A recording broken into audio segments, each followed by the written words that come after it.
Bonjour donc à vous deux, d'abord à Julien Mélin. Alors l'UNAS, alors peut-être il faudrait expliquer à ceux qui ne savent pas ce qu'est que l'UNAS. Ça ressemble à un autre nom qu'on connaissait.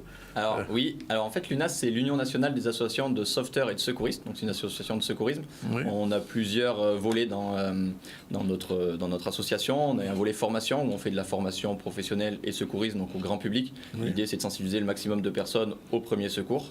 On a un deuxième volet qui est l'opérationnel. Donc pour que les personnes puissent, après avoir appris le secourisme, pouvoir le pratiquer sur le terrain, donc sur des compétitions sportives ou culturelles.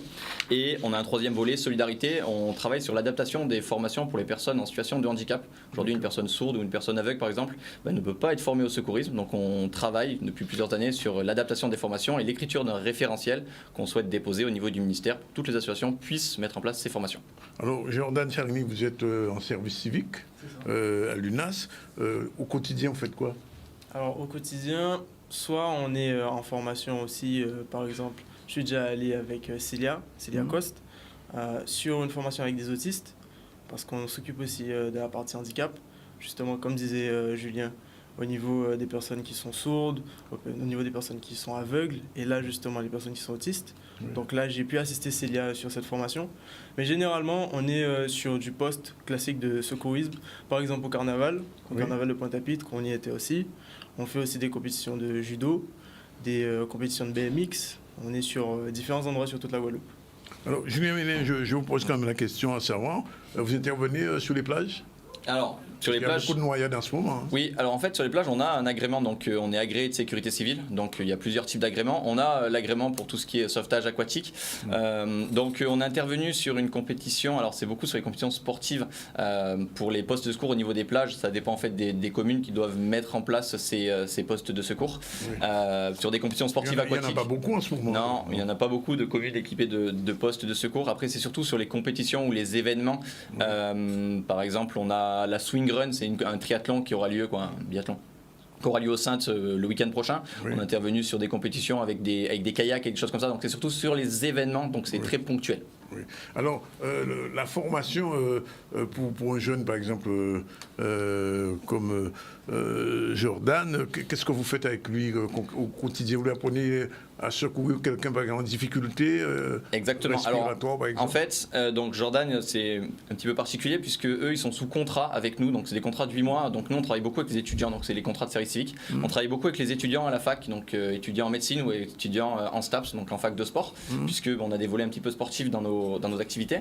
Et donc ils viennent dans notre structure, on les forme, donc c'est du premier secours en équipe de niveau 1 et de niveau 2. La formation, elle dure combien de temps ? 35 heures pour le PSE1 et 28 heures pour le PSE2, donc c'est des formations assez lourdes, on va dire. Donc c'est du assistance à personne, mais aussi avec du matériel. Que c'est lourd. Non, c'est lourd, mais c'est sympa. D'accord. Oui. Et l'idée, c'est d'intervenir sur des postes de secours avec du matériel. Donc de l'oxygénothérapie, en fait, on fait du secours à personne au même titre que les pompiers au niveau de la formation sur le secours à personne type, c'est exactement la même chose.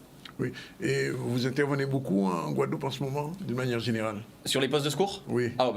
Tous les week-ends, on est, pour l'instant, on est à peu près au niveau des postes de secours. Depuis le début d'année, on a 38 postes de secours, 39 même, 39 postes de secours depuis le début d'année. On va être sur un volume d'à peu près 100 postes de secours sur l'année. Donc oui, on travaille beaucoup avec... Alors qu'est-ce que vous appelez poste de secours ? Alors un poste Ce sont des interventions réellement ? Oui, alors poste de secours, en fait, c'est sur une compétition sportive. Par exemple, là, dans quelques semaines, on a le trail du café, donc à Vieux Habitants. À Vieux Habitants, donc c'est un trail, il y aura à peu près un peu plus d'une centaine, peut-être 150 coureurs.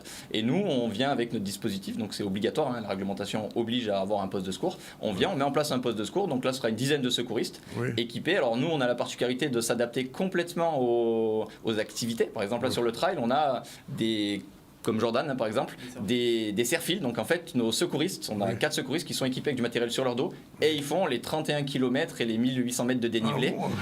Il faut y aller. Ah, c'est du sport là. Ah, pas qu'un peu, mais bon. D'accord. Et le barda, il est lourd quand même ?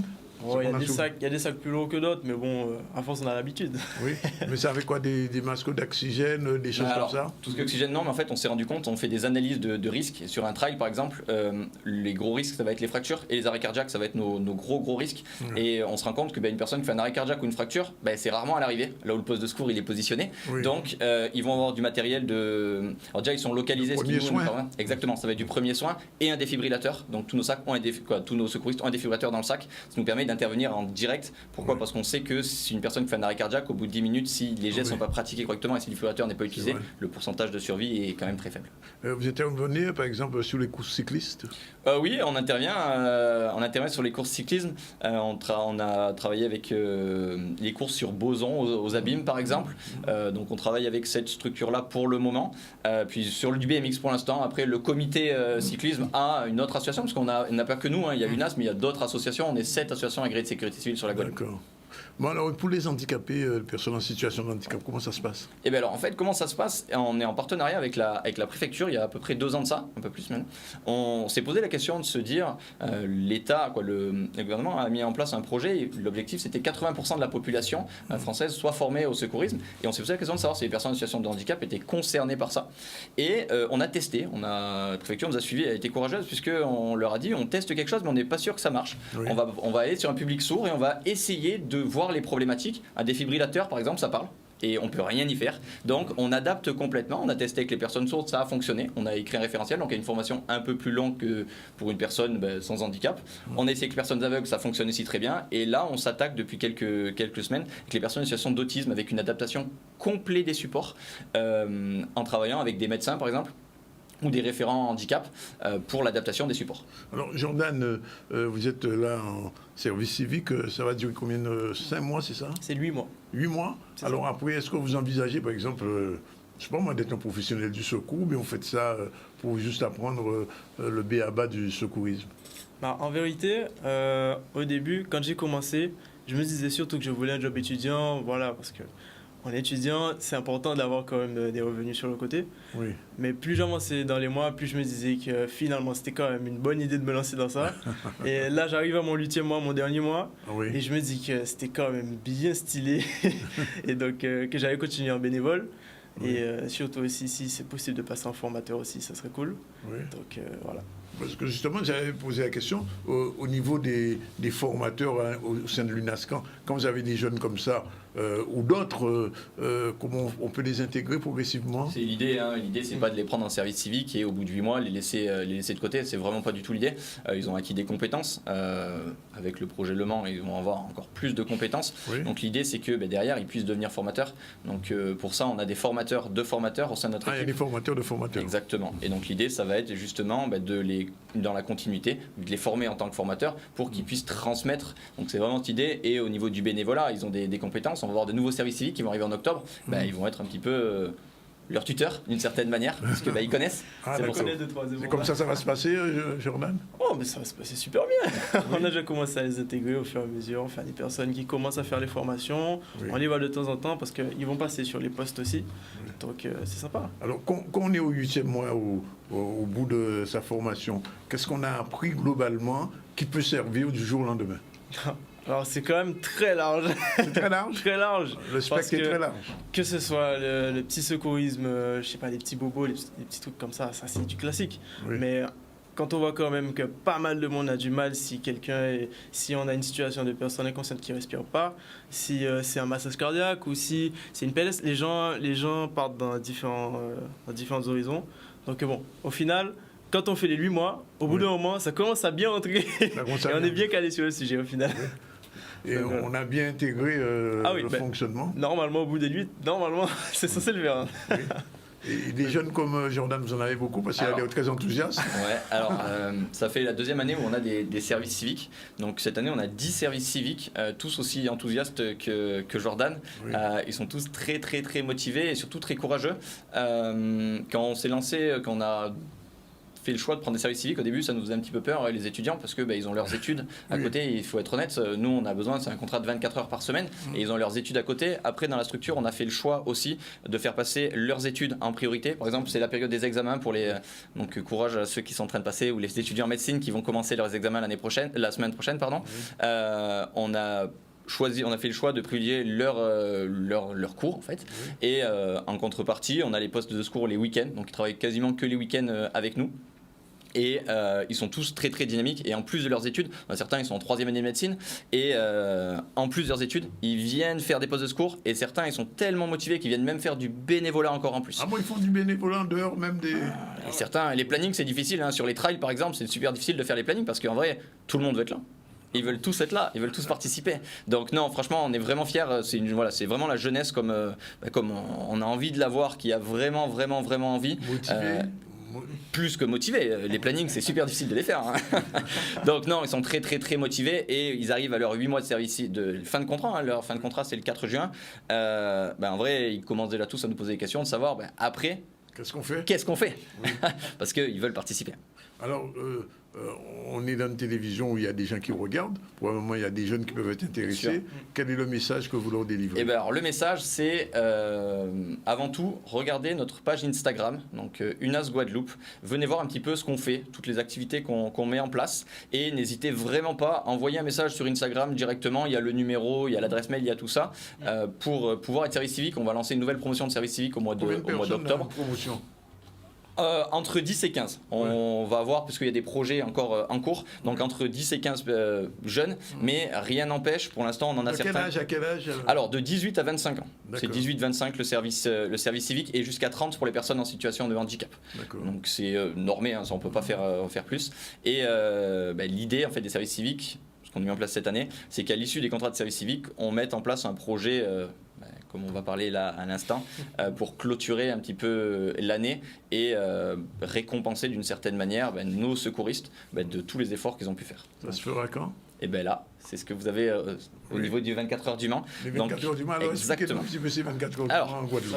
En vrai, les 24 heures du Mans, c'est le centenaire de 24 heures du Mans, donc au Mans.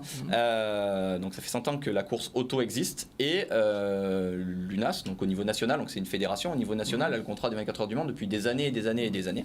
Et jamais une délégation outre-mer n'a fait participer, puisque c'est une organisation, c'est des coûts qui sont quand même assez importants. Donc c'est un projet qu'on a lancé il y a à peu près un an en se disant comment on va pouvoir faire pour envoyer nos secouristes guadeloupéens représenter la Guadeloupe au niveau du secourisme aux 24 heures du Mans.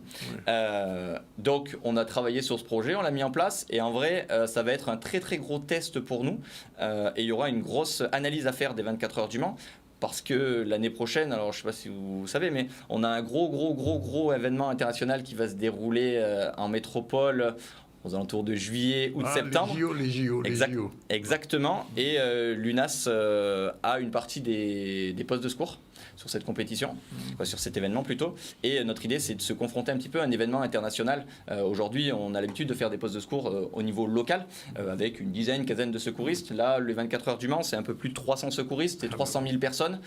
C'est des dispositifs, on n'a pas l'habitude. Du transport de victimes, on ne sait pas faire, on ne le fait pas ici.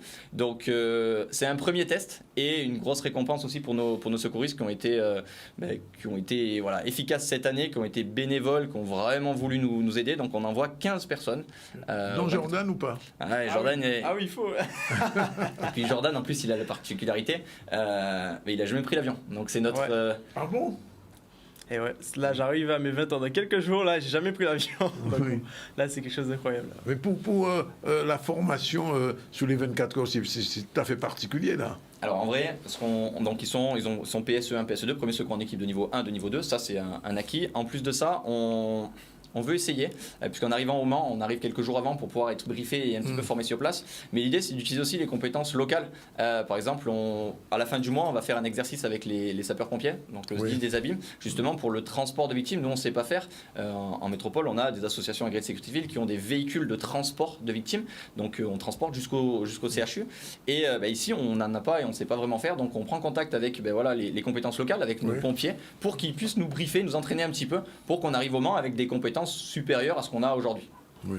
Donc 15 jeunes qui vont partir. Quelle date? Alors, on part du 5, donc leur service finit le 4. À partir du 5, ils sont bénévoles. Donc, ils montent dans l'avion le 5 avec nous. Et ils y restent du 5 au 14. Du 5 au 14. Donc, c'est une semaine cette année. Hein, donc, c'est 24 heures. Mais il y a énormément d'événements qui vont avoir lieu autour.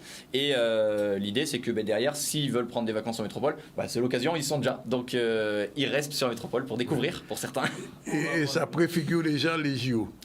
C'est ça, en fait, l'idée, c'est vraiment de se tester. Mon idée à moi, au niveau de la structure, c'est, avant d'envoyer du monde sur cet événement, c'est de voir un petit peu nos compétences, nos lacunes, et nous laisser un an pour pouvoir se préparer correctement à cet événement qui va être encore plus grand que les 24 heures du Mans. Méga événement. Hein. Ça sera un événement énorme, très grand, qui sera dispatché sur toute la métropole, donc avec des postes de secours très spécifiques. Donc voilà, l'idée du Mans, c'était se confronter à un événement international en prévision de 2024. Mais écoutez, on vous dit merci, bon voyage Jordan. Merci beaucoup. J'espère qu'on n'aurait pas à me secourir un jour sous les routes, on ne sait jamais. Faut faire attention. Je ne le souhaite pas. En tout cas, merci d'être venu. Merci à pour vous. ça. Et puis, vous avez donné le contact sur l'Instagram de l'UNAS, les jeunes qui sont intéressés. Il n'y a que 15 places, c'est ça? Oui, mais il y a plein de places de bénévoles et on peut leur faire passer des formations et tout ça. Donc il y a 15 places de service civique, Oui. mais derrière, il y a plein d'opportunités à côté du service civique. Bon, ben, just do it, comme on dit sur Nike.